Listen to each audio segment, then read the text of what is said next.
Shabbat Shalom a todos. Para quem não me conhece, eu sou o pastor Daniel. Queria agradecer o convite do nosso irmão Josmar, pela oportunidade de estar aqui novamente com vocês no podcast da Restauração. Hoje nós estaremos estudando a Parashá da semana, a Parashá Bereshit, que é uma Parashá muito importante, muito especial, Porque no judaísmo o tempo é como um ciclo, não apenas como uma linha reta. As festas, o Shabat, os outros marcos do calendário judaico ocorrem anualmente marcando eventos históricos, mas também conectando o presente ao passado, e ao futuro.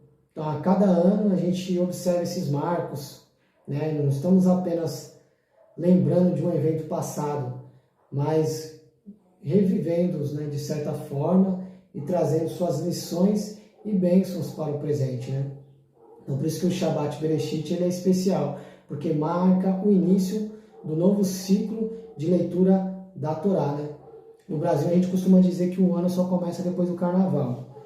Já na cultura judaica, no povo de Israel, eles costumam dizer que o ano para eles só começa depois das festividades, de tabernáculos e Simchat Torá, como foi celebrado alguns dias atrás, semana passada.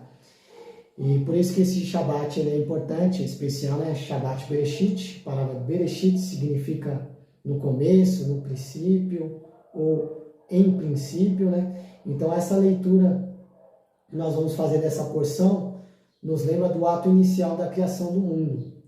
Então o início de qualquer processo carrega um potencial único e é um momento de renovação espiritual.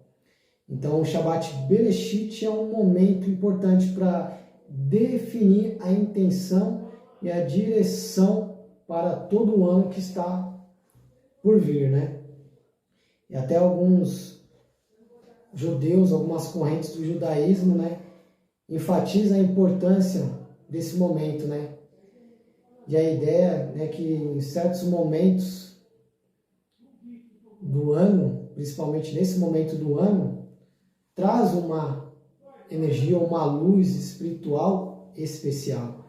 Então, nesse contexto que o Shabbat Bereshit, como o primeiro Shabbat do ciclo, é visto como tendo uma faísca, uma luz que pode iluminar e influenciar todos os Shabbatots, que vêm pela frente. Então, como costuma dizer no judaísmo, a Kavaná, a intenção do coração, é fundamental nessa época do ano, nesse Shabbat. Porque é essa intenção, que vai definir como que vai ser os dias à frente. Então, por isso que nós devemos ter ali o foco nesse Shabbat de que nós possamos ter um ano de bênção e de vitória, que nós possamos ser renovados e que a influência desse Shabbat, a experiência desse Shabbat possa ser decisiva para os dias à frente, Então, nós, como gentios, nós sabemos, que nós não temos a obrigação, como dizem aí, de guardar o Shabbat da forma que os judeus ortodoxos guardam, mas nós podemos, aproveitar o dia estudando a Torá, falando sobre a palavra do Eterno, orando, louvando ao Eterno, nos reunindo como família, uma refeição especial, porque nós como igreja, nós entendemos que nós que somos igrejas restauradas, entendemos que o Shabbat é o memorial da criação, Nós vamos falar hoje sobre a criação do homem. Então o Shabbat ele é importante para nós também, porque é o memorial da criação, é um dia de receber renovo, e é no Shabbat também que nós vemos ali que Jesus realizou vários milagres. Então nós, como igreja, igrejas restauradas, entendemos que o Shabbat é importante para nós, gentios, para nós, igreja também. Então, mais uma vez, desejo a todos que estão nos acompanhando um Shabbat deleitoso na presença do Eterno. Então, vamos iniciar o nosso estudo da Parashá dessa semana, desse Shabbat, eu gostaria de compartilhar com vocês, fala sobre a criação de Adão e Eva, que tem vários ensinamentos muito interessantes para nós, né? Que Adão e Eva foram o primeiro casal, né, da história, né? Foram formados o primeiro casal da história humana. E eles habitavam no Jardim do Éden. Mas antes de começar a falar especificamente sobre a criação de Adão e Eva, eu gostaria de destacar, né, uma palavra que é interessante no hebraico, né, sobre a criação da primeira mulher, o verbo banar. O que será que esse verbo nos ensina? Né? Porque tem uma brincadeira que o pessoal costuma dizer que o homem foi o rascunho e que a mulher é a obra-prima. Mas será que isso daí tem fundamento? Então, estudando essa palavra no hebraico, esse verbo aí que eu mencionei, a gente vai entender. Né? Então, no capítulo 2, versículo 22, diz assim: E da costela que o Senhor Deus tomou do homem, formou uma mulher e trouxe a Adão. Né? O termo que eu queria destacar aqui nesse verso de Gênesis, né, de Bereshit, essa palavra formou no hebraico, é a conjugação da terceira pessoa masculina no singular, vav, consecutiva imperfeita do verbo banar. Então, banar significa literalmente construir, mas não é um construir qualquer. Banar é uma palavra que tem a ver com construção no significado de uma obra engenhosa, né? Então, Deus teria tomado a costela de Adão e daquilo que anteriormente foi formado do pó do solo, agora é aplicada a criatividade do Eterno, né? Então ali a mulher foi criada de uma forma mais elaborada, né? Então a mulher, segundo o texto hebraico, foi planejada e construída. Portanto, é uma obra de engenharia construída pelo Criador. Então é a obra de arte, digamos assim, que o pessoal fala aí, né? Então, pelo que nós vimos no hebraico, esse meio que ditado popular que alguns dizem aí tem um certo fundamento, né? E é interessante que as palavras no hebraico, os caracteres, as letras no hebraico trazem vários ensinamentos, alguns códigos, alguns segredos, alguns mistérios. Muitas vezes quando nós mencionamos no hebraico não é porque é apenas para ser elitizado, chique ou assim por diante, mas não, porque tem muitos ensinamentos profundos dentro do hebraico, né? Então, se a gente analisar a pictografia da palavra banar, pictografia, as letras no hebraico, elas formam como se fossem desenhos. Então, é a pictografia. Os desenhos que essas letras no hebraico formam, que trazem alguns ensinamentos para nós, né? Então, quando a gente analisar a pictografia da palavra banar no hebraico formar, veremos que é constituída da letra beit, né? A pictografia da letra beit, né, é a imagem de uma casa primitiva ou de uma tenda, né? Tem também a letra nun. Não, e a pictografia da letra nun é a imagem de uma semente. Então, na pictografia dessa palavra, nós entendemos que a mulher é também a construção da casa, a estrutura da família. E é por ela que a semente do casal irá prosperar através dos filhos. Olha só que ensinamento interessante que nós aprendemos aqui nessa palavra, banar, né? E passando sobre, né, no assunto que eu vou mencionar agora, sobre Adão, que é curioso que Adão foi criado primeiro, né? Adão estava lá no paraíso, na perfeição, e algo curioso também é que Adão, quando ele foi criado, nós sabemos que Adão tinha um corpo de luz, né? Não era um corpo de carne. Ele foi criado do pó da terra, mas ele não tinha um corpo de carne, ele tinha um corpo de luz. O corpo de carne veio depois do pecado, da queda de Adão e Eva. E na eternidade, quando todas as coisas forem restauradas, nós voltaremos, o ser humano, a ter um corpo de luz, que seria o corpo incorruptível, como diz a palavra de Deus, né? É curioso mencionar esse detalhe que muitas pessoas no cristianismo não têm esse entendimento, não sabem disso, né? Que Adão tinha um corpo de luz, não tinha um corpo de carne. O corpo de carne foi devido à queda, do pecado de Adão e Eva.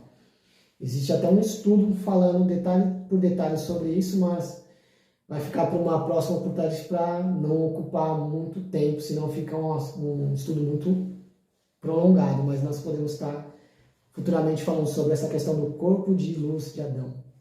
Amém?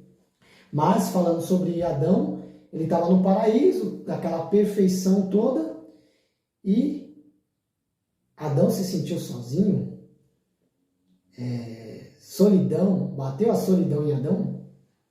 Parece até estranho a gente falar isso, né? Adão no paraíso se sentiu sozinho, mas a Bíblia diz em Gênesis capítulo 2, versículo 18, o seguinte: E Deus disse, e disse o Senhor Deus, não é bom que o homem esteja só, né? Farei-lhe uma ajudadora idônea para ele, né? Então, olha só, nós vemos aqui que Deus olhou e viu Adão sozinho, falou, não é bom que ele fique só, então eu preciso fazer uma ajudadora, uma companheira para ele, né? Então Deus tinha criado diversas espécies de animais e apresentou essas espécies de animais ao homem, Adão, para ver qual o nome que Adão ia dar para cada um desses animais, né? Então é interessante, é curioso que Deus, na sua infinita sabedoria, de certa forma ele ali, né, buscou uma parceria ali, ofereceu uma parceria para Adão, ó, aqui são os bichos, você dá nome para eles. Deus podia ter criado todos os bichos e já ter dado nome, mas não. Ele delegou essa tarefa para Adão, né, para que Adão ali, mesmo sendo um ser finito, pudesse, né, fazer parte ali, ó, no desenrolar da história do mundo, da humanidade. Então, muitas vezes nós achamos que, tipo, nós não servimos para nada. Tem pessoas que têm esse pensamento, um ser humano, nós não servimos para nada, não tem importância nenhuma, não servimos para nada. Mas todos nós somos importantes para o reino de Deus, todos nós somos importantes na obra de Deus. Por mais que você ainda não enxergue isso, você tem um papel importante e fundamental na obra de Deus. Você é importante na obra de Deus. Você tem um papel que você precisa desempenhar, que é você que tem que desempenhar. Que Deus, ele quer que você desempenhe esse papel, não é outra pessoa, é você.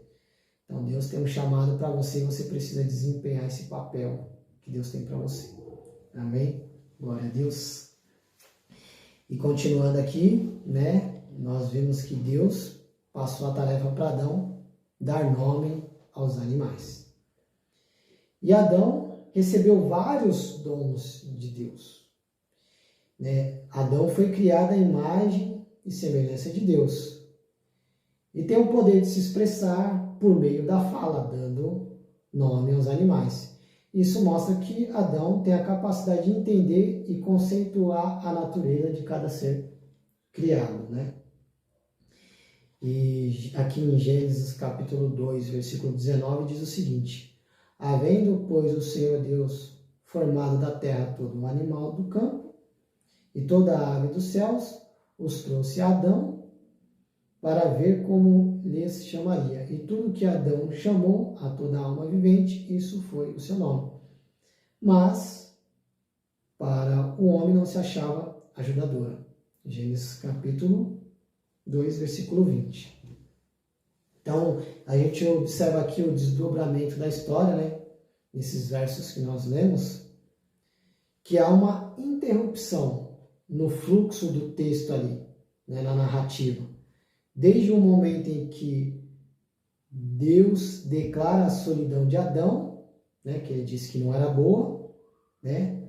Mas é lógico de se esperar que isso deveria ser narrado, né? No verso 18, né? Que diz, não é bom que o homem esteja só, né? Farei uma ajudadora para ele, né? Então, mas aí a gente vê na narrativa, né? No versículo 18, depois a gente já vai lá para o versículo 21, que diz: Deus fez cair um sono pesado sobre Adão, e este adormeceu e tomou uma das suas costelas. Né? Então há essa interrupção ali na narrativa.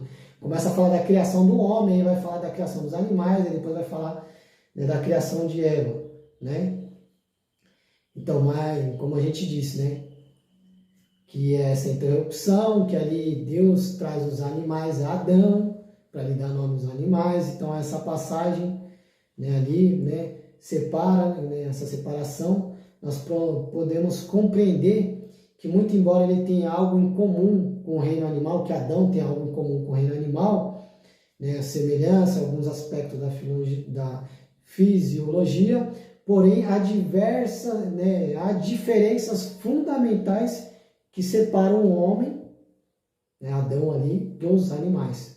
Quando o homem é criado, né, uma nova espécie é criada, a Torá descreve o surgimento dessa nova criatura da seguinte forma, né, Gênesis 1, 27.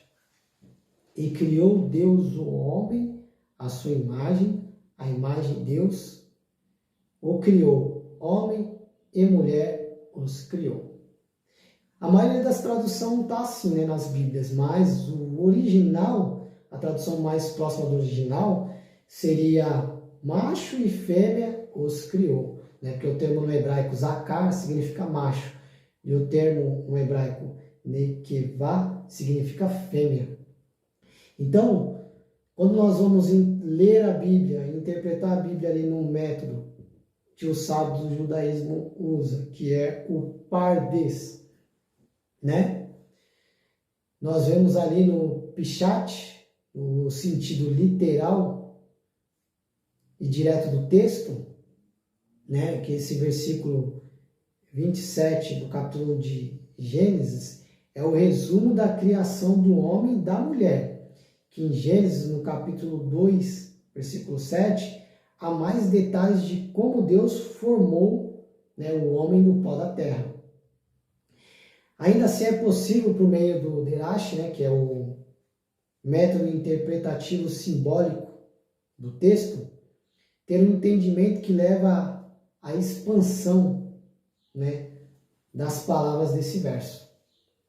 Então, segundo o Derash aqui, né, o Derash, né, o primeiro Adão, né, que o primeiro homem foi criado, o primeiro Adão, e o segundo Adão nós sabemos que é Jesus Cristo, Yeshua HaMashiach, né?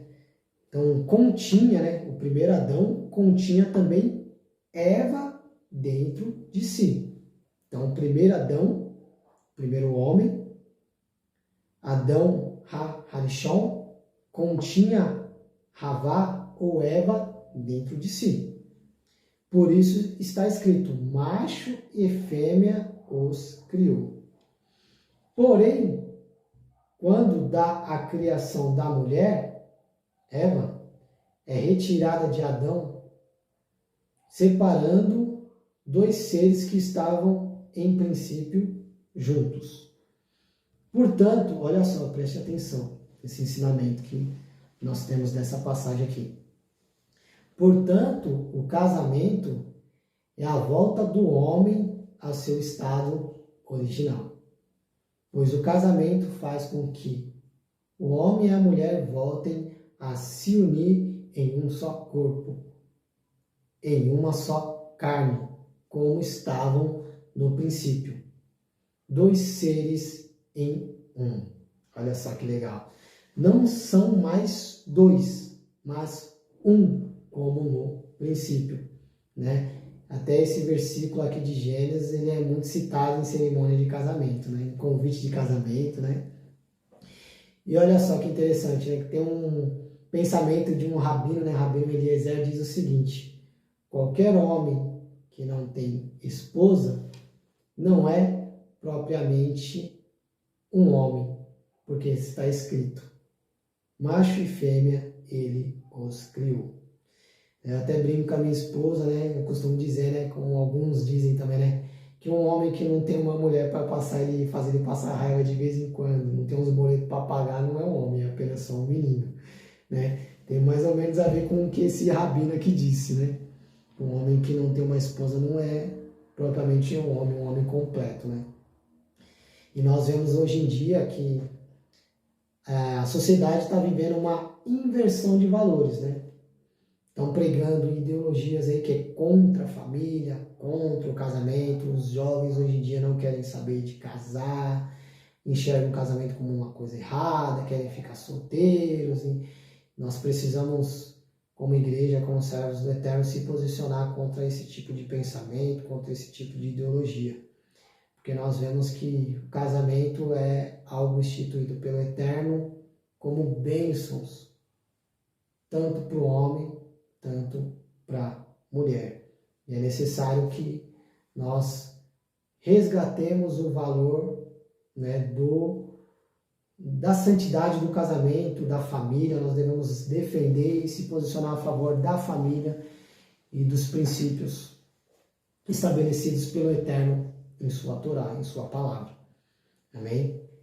E continuando aqui, o homem não é completo sem sua esposa. Então veja como Adão disse, né, como Adão falou dessa condição antes e depois da criação de Eva. E disse Adão, que Gênesis capítulo 2, versículo 23. E disse Adão, esta é agora osso dos meus ossos, carne da minha carne. Esta será chamada mulher, porquanto do homem foi tomada.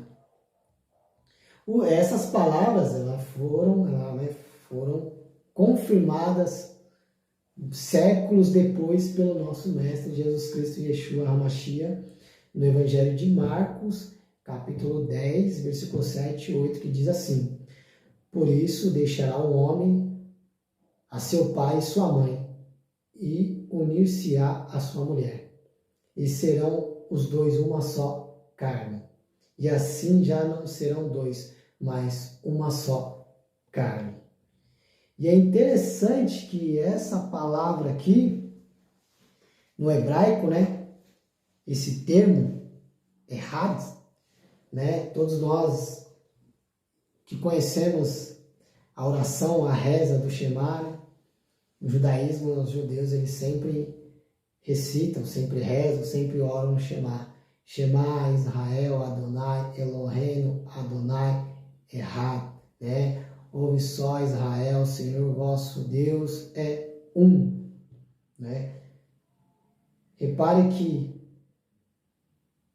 dois podem ser errado, podem ser um, né? Nessa palavra aí nós vemos isso nesse versículo, e serão os dois uma só carne, errado. Então esse trecho da Torá, no Parashá Bereshit, dá autoridade para que Yeshua, né, revelasse um mistério que está oculto em Deus, né, desde do princípio, desde a eternidade. Né?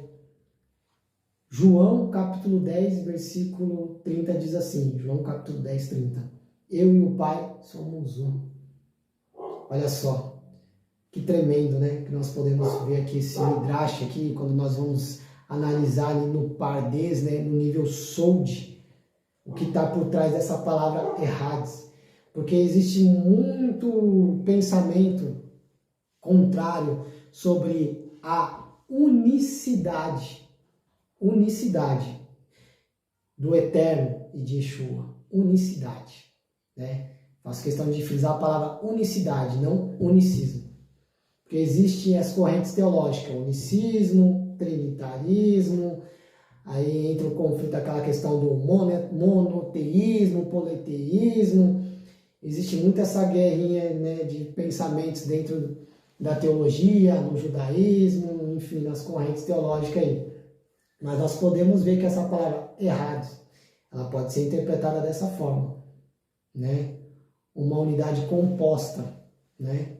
No sentido de errado, ele pode ser dois em um. Então, quando fala eu e o Pai somos um, está falando que Jesus, né, e o Pai são um, no mesmo propósito, no mesmo objetivo, na mesma finalidade. Amém? Glórias a Deus. Então, esse assunto ele é muito profundo. A gente precisaria de uma aula só para falar sobre essa questão, né?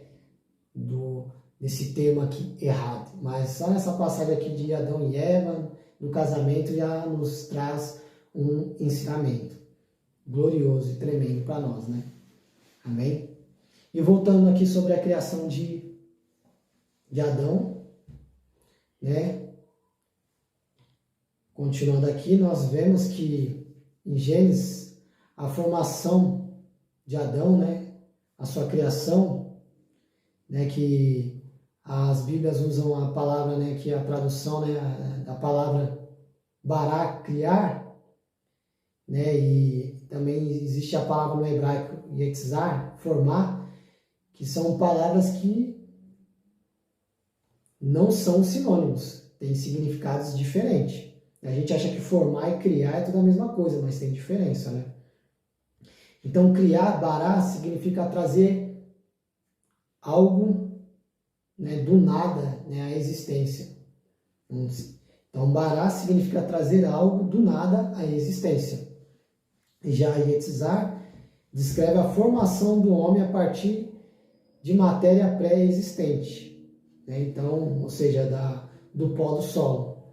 Então, a palavra aqui que nós vemos aqui, yetzar, ainda tem sua raiz ligada ao ato de fazer pressão em alguma coisa, ou seja, as mãos do Criador moldando Adon Harishon, de forma semelhante a um moleiro que faz pressão no barro para fazer o vaso, né?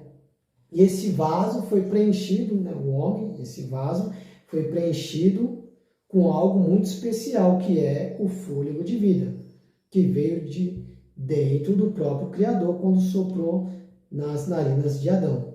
Isso é algo único, né, na história da criação. Por isso que Adão é um ser especial. Ele possui um corpo físico, né, Adão? Um corpo físico, material, terreno, mas também recebeu um espírito, algo que provém de Deus, que é um ser celestial e espiritual.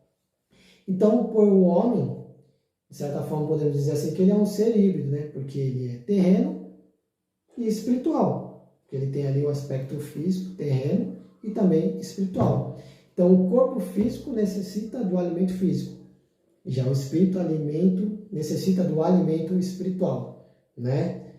E não é à toa que Lucas, capítulo 4, versículo 4 diz: E Jesus lhes respondeu dizendo: Está escrito que nem só de pão viverá o homem, mas de toda a palavra de Deus. Então é necessário que nós nos alimentemos sempre da palavra de Deus. Nós precisamos cuidar da nossa carne, principalmente do nosso espírito, né?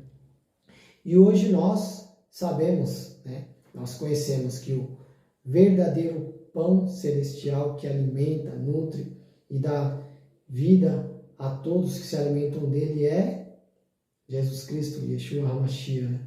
Como diz João, né, Evangelho de João, capítulo 6, versículo 51.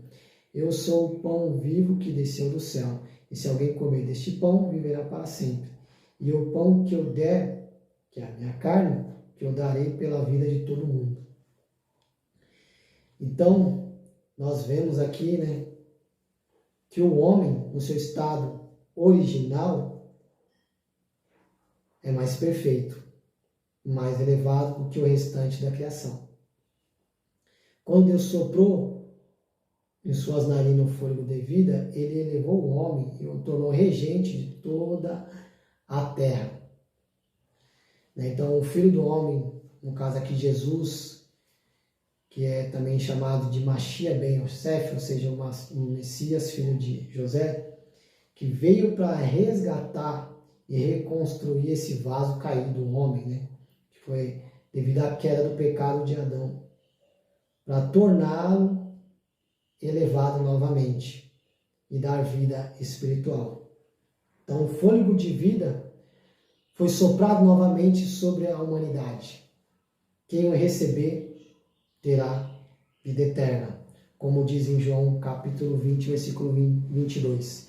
E havendo dito isto, assoprou sobre eles e disse: recebei o Espírito Santo.